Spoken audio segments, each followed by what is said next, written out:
이런 일이 있었습니다. 제가 목사 안수를 앞두고 있었던 때였는데요. 군목으로 갈 사람이라 26살에 제가 목사가 되었습니다. 그 무렵 국방부에 있는 교회에서 부교육자로 있었고요. 목사 안수 받는다는 이야기가 교회 안에 알려졌습니다. 그러던 어느 날 권사님 한 분이 저에게 목사 가운을 맞춰 주시겠다고 알려오셨습니다. 여전도사님을 통해서요. 저는 너무 뜻밖이라 황송하고 그저 감사했었습니다. 봄노회에서 목사 안수를 잘 받았고요. 그 자리는 처음으로 그 가운을 입는 의미 있는 자리가 되었습니다. 그러고는 그해 12월에 아내와 결혼을 했습니다. 좋았겠죠. 11월부터 교회 안에 결혼 소문이 자연스럽게 돌았는데요. 그 권사님이 저를 대하는 태도를 완전히 바꾸시더라고요. 갑자기 아는 체를 안 하시는 거예요. 제가 인사를 예전과 다름없이 했는데 인사를 안 받아주십니다.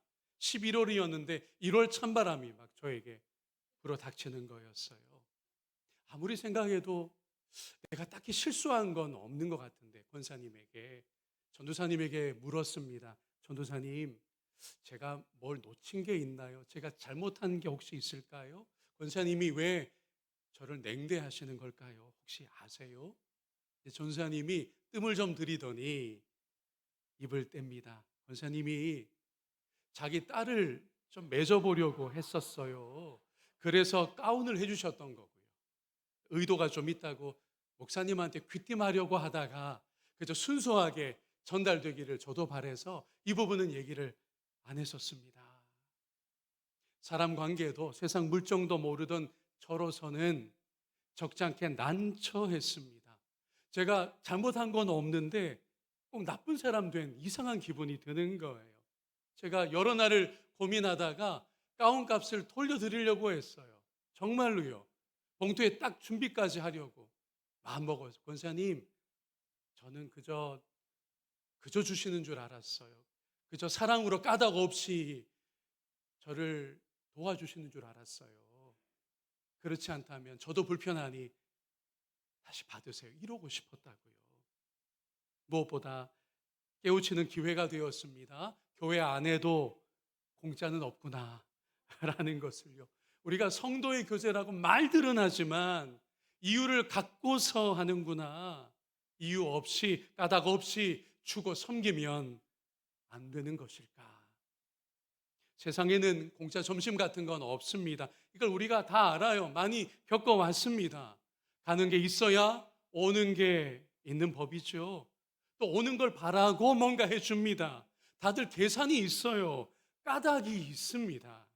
그런데 성도 서로 간에, 때로는 교육자에게, 심지어 하나님께도 거저하는 게 안 된다면 문제가 있습니다. 이건 슬픈 일이에요. 신앙이 많이 부족한 것입니다. 욥을 향해서 제기된 질문이 이와 비슷한 맥락이었습니다. 욥이 까닭 없이 하나님을 경외하겠습니까? 다 까닭이 있으니까 신앙 지키는 거예요. 이거 유명한 구절입니다. 1장 9절이죠. 함께 볼까요? 사탄이 여호와께 대답하여 이르되 욥이 어찌 까닭 없이 하나님을 경외하리까? 이런 겁니다. 하나님이 잘해 주시니까 욥이 경외하는 겁니다. 하나님이 복 주시니까 욥도 하나님께 잘하는 거라고요. 모든 게 지금 형통하잖아요. 게다가 욥은 자산도 저렇게 많습니다. 바른 신앙생활하는 게 그게 당연하잖아요. 조건이 있으니까요. 까닭이 있으니까요. 사탄은 어찌 보면 정확했어요. 아주 예리했습니다. 그러면서 사탄이 하나님께 제안을 하는데 이거예요. 하나님, 모든 까닭을 없애보십시오. 욥에게 지금껏 까닭처럼 보이게 허락된 것을 다 걷어가십시오. 욥의 태도가 달라질 겁니다. 욥의 신앙이 무너져 내릴 겁니다. 라고요. 하나님이 어떻게 하셨죠? 하나님이 허용하셨습니다. 하루아침에 모든 자녀가 목숨을 잃었어요. 모든 자산이 당시에는 가축이었습니다. 다 사라졌습니다. 아내마저 저주하고 떠나갔어요. 욥 자신은 어떻게 되었죠? 악성 피부병이 와서 지금도 고통인데 더 고통받기를 시작합니다. 정말 모든 걸 걷어가셨습니다. 왜 그렇게 하셨을까요? 깊은 하나님의 의도가 있다고 저는 묵상이 됩니다. 그 어떤 까닭도 없이, 조건도 없이 하나님 앞에서 욥이 순전하기를 이 시점에 바라고 계셨던 것일 겁니다. 시련을 통해서 욥의 신앙을 단련하고 정금처럼 성숙시키기를, 그러니 하나님 편에서 욥에게 거룩한 욕심이 있으셨던 겁니다. 궁금합니다. 욥은 어떻게 했을까요? 욥의 반응은 무엇이었습니까? 세 명의 친구와 주고받은 그 긴 대화에서 욥의 속마음이 하나둘 드러납니다. 무슨 소견 발표회 같았어요. 그 과정에 욥도 인간이니까 아주 인간적인 생각, 인간적인 감정을 표출합니다. 이런 거예요. 왜 저같이 의로운 자도 고난받아야 합니까? 왜 공의가 있다면 그게 작동하지 않는 겁니까? 왜 하나님은 아무 말씀이 없으세요? 왜 침묵하십니까? 납득할 수 있도록 설명 좀 해보세요. 도대체 무슨 까닭입니까? 무슨 이유입니까? 이런 심정이 되어갔던 것입니다. 그러니까 욥의 신앙도 인과응보, 보상 기반의 신앙이었던 거예요. 경외하면 아무래도 잘 봐주실 거야. 내가 의롭게 살면 하나님 복 계속 주실 거야. 내가 이 정도 신앙생활 했으니 하나님이 이 정도로 계속 반응해 주시겠지. 까닭을 갖고서 하나님 앞에 있어 온 욥입니다. 욥과 세 친구가 말을 다 하고 나자 비로소 침묵하시던 하나님이 입을 여십니다. 38장의 1절과 2절을 새 번역으로 보면요, 그때에 주님께서 욥에게 폭풍이 몰아치는 가운데서 대답하셨다. 너가 누구이기에, 너무 중요해서 한 번 더 해야 될 것 같아요. 너가 누구이기에 무지하고 헛된 말로 내 지혜를 의심하느냐. 아멘. 너가 누구이기에. 우리도 한 번씩 큰 소리 내며 하는 표현이긴 해요. 누가 조금 기분 나쁘게 하면 당신 뭐야? 너 누구야? 그러지 않습니까? 반대로 내가 조금 무시당한다 싶으면 내가 누군지 몰라? 내가 도의원이야, 국회의원이요, 그러지 않습니까? 그런데 정말 저와 여러분은 누구입니까? 하나님이 너가 누구이기에? 라고 물으시는 그분의 현존 앞에서 우리는 뭐라고 대답할 수 있겠습니까? 무슨 명함을 하나님 앞에 내밀 수 있겠느냐라는 것입니다. 이 하나님 앞에서 저는 누굽니까? 이 하나님 앞에서 장로님들은 누구입니까? 우리 모두는 누구입니까? 목사 소용없습니다. 장로 대답거리가 될 수 없습니다. 하나님 앞에 우리의 본질이 무엇이고 정체성이 무엇인지를 대답하라고 하나님이 건네는 질문이 너가 누구이기에? 라는 것입니다. 욥도 그랬어요. 그런데 그 질문을 받고 나름 내세울 거가 우리보다 더 있는 욥이기도 합니다. 의인이잖아요. 경건함이 그 고대 사회에서 널리 알려졌습니다. 이걸 근거로 무려 여러분 3장에서 37장까지 욥도 친구들도 뭘 했느냐? 까닭을 따지는, 까닭을 내가 들어야겠습니다라고 하는 긴 말잔치를 하고 말았던 것입니다. 친구들은 이런 식이었어요. 욥, 너 하나님께 정말 경건했니? 불의함이 분명 있었으니까, 까닭이 있으니까 이런 재난이 너에게 온 거지. 욥은요, 나 경건을 그래도 지켜왔다고, 자타가 공인하는 나름 의인이라고. 하나님 앞에, 하나님 이 고난 무슨 까닭입니까? 라고 속마음을 결국 드러내지 않았습니까? 그러나 그들의 말잔치가 하나님 앞에서 그 실체를 결국 드러내고 말았어요. 아까 38장 2절을 조금 더 다른 강조점을 가지고 다시 읽어볼까요? 너가 누구이기에 무지하고 헛된 말로 내 지혜를 의심하느냐. 아멘. 무지하고 헛된 말로 하나님의 생각 곧 그분의 지혜를, 그분의 경륜을 욥도 친구들도 의심한 거예요. 그래서 이렇게 물으십니다. 욥아, 너가 누구냐? 이 말씀은 동전의 양면같이 이런 물음이 됩니다. 내가 누구인지 욥 너는 알기나 아니? 그걸 조금 알고서 지금껏 나한테 까닭을 물은 거니? 그러면서 하나님이 크고 영원하신 창조주이심을 비로소 말씀하기 시작하세요. 그게 38장에서부터 41장까지입니다. 그 서두에 해당하는 38장 4절을 함께 읽을까요? 내가 땅에 기초를 놓을 때에 너가 어디 있었느냐? 너가 깨달아 알았거든 말할지어다. 여러분, 말문이 막혔습니다. 왜요? 알 수가 없으니까요. 하나님이 땅에 기초를 놓으실 때 그게 언제입니까? 태초입니다. 언제인지 알 수도 없는 그 옛적이라고요. 하나님의 창조를 꺼내요. 욥은 지금도 까닭을 알고 싶지만 하나님은 다른 대답을 주시길 시작했어요. 내가 창조주다. 내가 땅의 기초를 놓았다. 너는 그때 어디 있었니? 너는 누구니? 라고 말입니다. 욥은 한낱 피조물에 불과하다는 것이 이제 확인되는 순간입니다. 여러분, 피조물은요, 만들어진 모든 것은요, 저마다 정체성과 자리가 정해집니다. 이곳이 군산이고 항구도시니까 배를 가지고 예를 들어볼게요. 배가 가장 안전한 곳이 있다면 그게 어디일까요? 그게 항구이고 그게 포구일 것입니다. 항구에 혹은 포구에 밧줄로 묶어두면 가장 안전합니다. 그런데 우리는 압니다. 배를 만든 이가 있다는 것을요. 배를 만든 이는 무엇을 의도했을까요?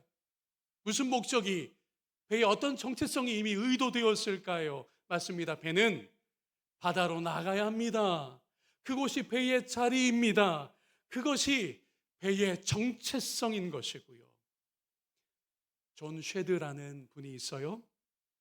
그의 집안은 개혁교회 신앙으로 아주 견고한 가문이었습니다. 구체적으로 장로회 소속의 집안이었고요. 기독교 가치관으로 이 존 쉐드라는 분이 잘 성장했습니다. 그리고는 선한 영향력을 끼치는 지성인으로 미국 사회에서 주목을 받았어요.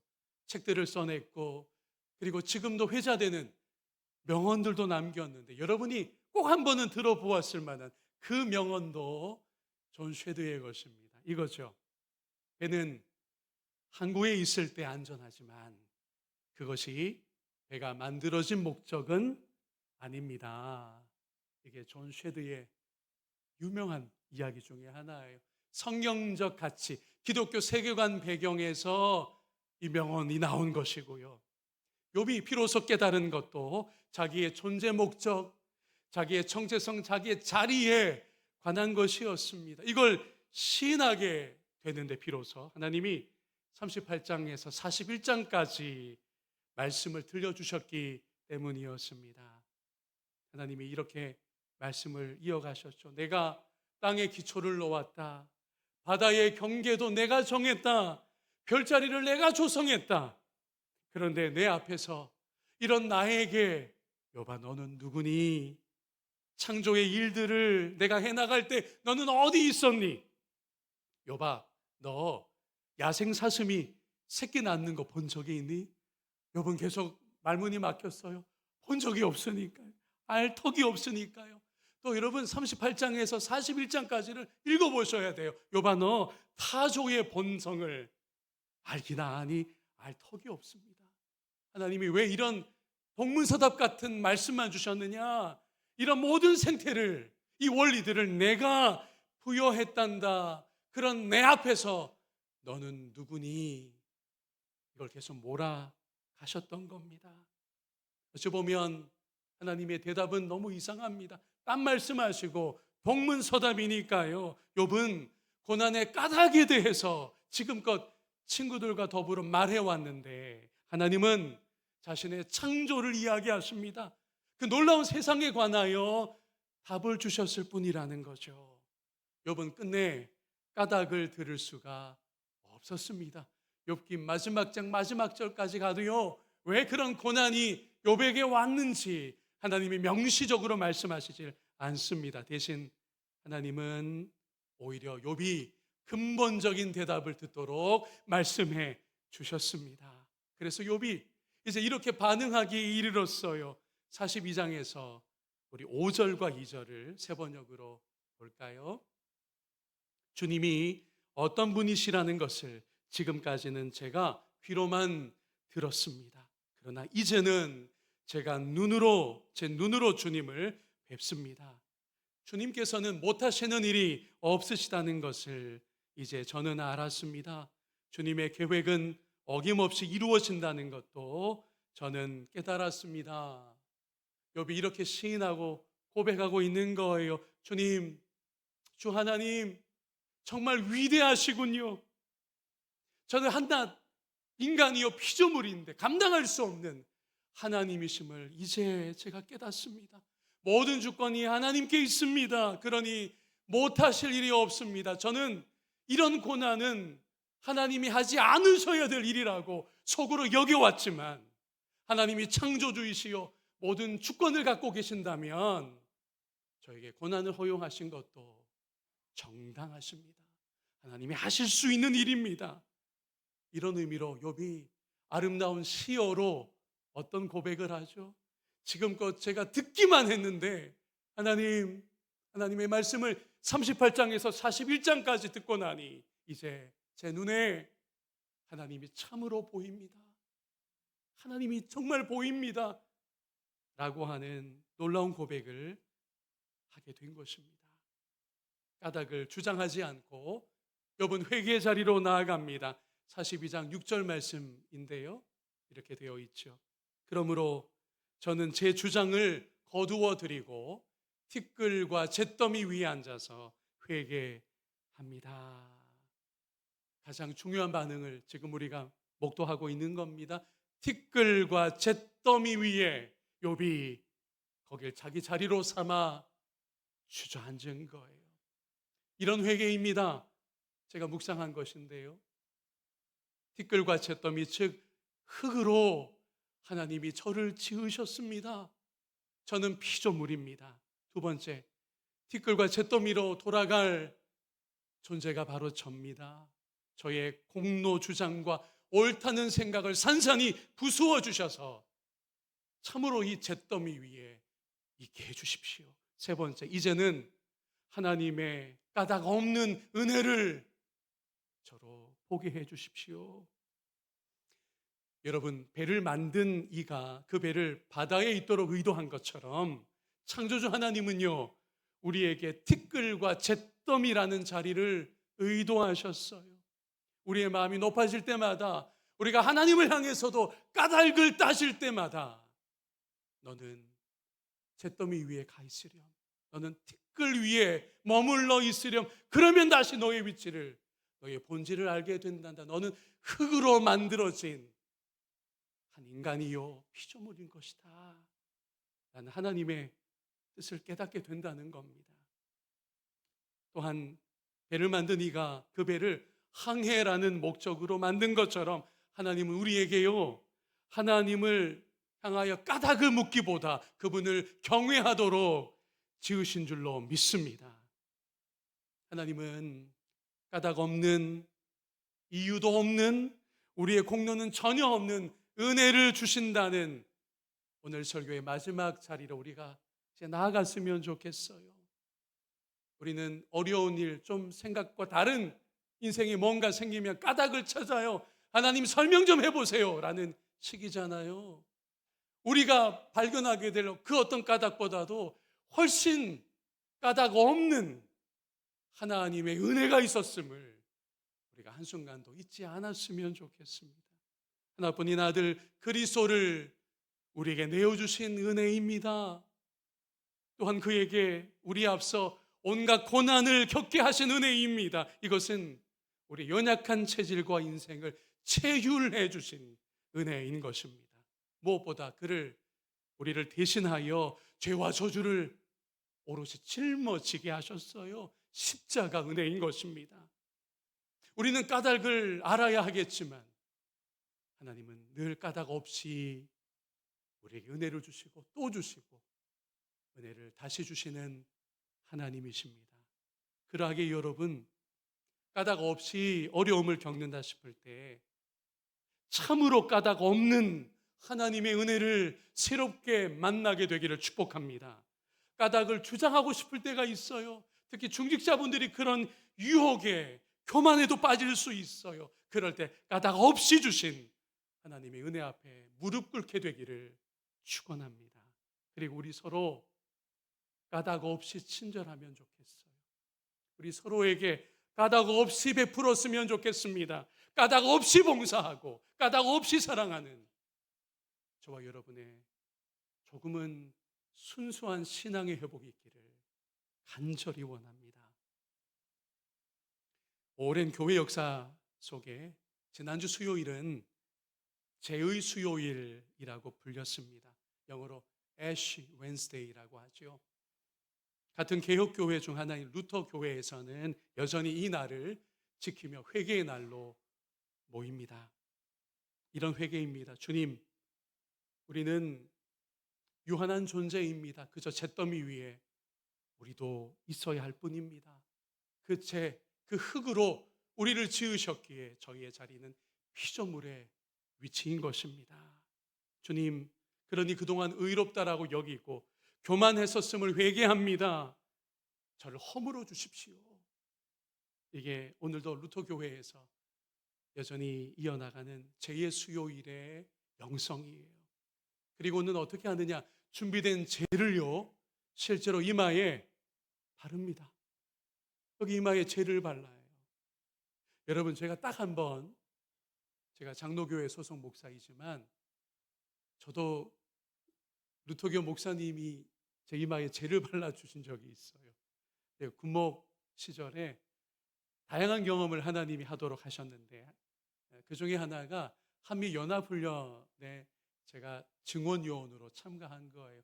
탱고라고 불리는 이 군사기밀인데 그 상상을 초월하는 지휘소가 있습니다. 들어가 보면 깜짝 놀라요. 지하에 어마어마한 공간이 준비되어 있어요. 비상시에 거기서 수뇌부가 군사작전 지휘하는 곳이에요. 거기 우리 미군 군목들이 왔고 저는 한국 군목들 중에 몇몇 가운데 선별돼서 참여했거든요. 그런데 그게 이 무렵에 훈련이 있었습니다. 그 훈련 기간에 어떤 날이 있었냐면 그게 제2의 수요일이 훈련 기간 중에 있었어요. 그리고 당시 미 8군인지 아니면 연합사령부인지 기억이 정확치 않아요. 두 군데 중에 하나입니다. 미군 대령 목사님이 루터교 목사님이었어요. 그분이 우리 군목들 훈련 참가하는 걸 지도하셨는데 루터교 목사님이다 보니까 어떻게 하셨냐면 제2의 수요일이라고 그 지휘소 곳곳에 홍보물을 붙여 놓으시더라고요. 그래서 여기에 참여하실 분들은 누구든 오십시오. 근데 우리 그 계급 낮은 군목들 꼼짝없이 그 자리에 있었어요. 한국 군목으로 제가 미군 군목들도 왔고 루터교 성도들 또 루터교가 아니더라도 왔었습니다. 예배와 회개가 진행이 되었는데요. 저 처음 보는 광경이었어요. 재를 준비해 오셨더라고요. 뚜껑을 열고 한 명씩 나오게 하셔서 이마에 재를 발라주셨습니다. 처음으로 경험해 봤는데요. 좀 놀라운 경험이었어요. 그분이 의미를 다 설명해 주셨습니다. 주님, 제가 재에 불과하군요.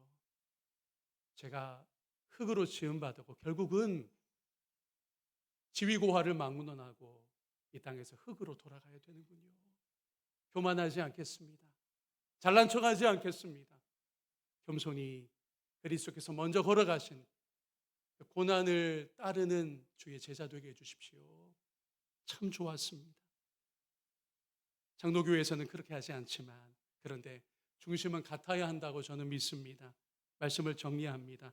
순환과 십자가를 통하여 드러난 오롯이 새겨져 있는 하나님의 크신 은혜, 그 까닭 없는 은혜를 깊이 묵상하는 이번 사순절 기간이 되기를 주님의 이름으로 축원합니다.